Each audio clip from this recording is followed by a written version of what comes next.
German pilots laughed at the P-47 Thunderbolt until its 8.5 zeros rained lead on them. On April 8, 1943, high above occupied France, Oberleutnant Ralph Hermican of the Luftwaffe peered through the canopy of his Focke-Wulf 190 and chuckled. Below him, a formation of bulky American P-47C Thunderbolts clawed their way skyward, engines straining, fuselages shimmering in the thin air. To Hermican and his fellow veterans, hardened by years of combat across Europe and Russia, the sight was almost comical.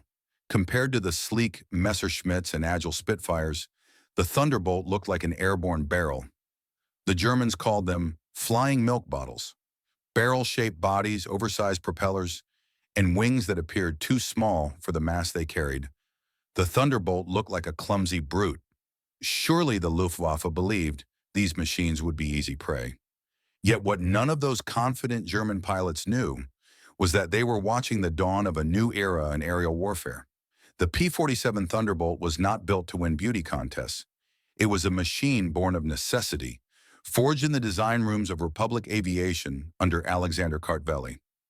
In 1940, as France collapsed and the Luftwaffe ruled the skies, the U.S. Army Air Corps demanded an interceptor that could fight at high altitude against Germany's best. Kartveli answered not with elegance but with mass and power.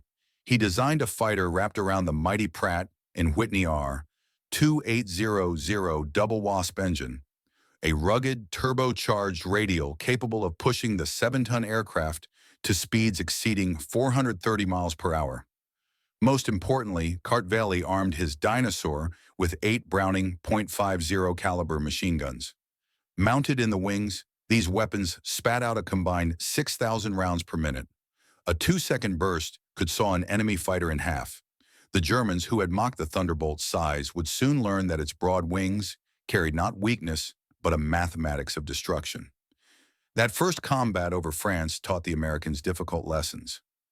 Many of the young U.S. pilots had never faced seasoned Luftwaffe aces.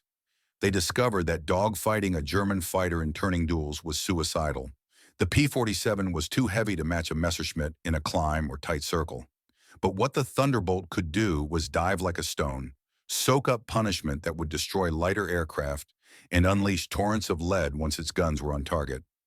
Major Donald Blakesley, a veteran of the RAF Eagle squadrons, understood this immediately.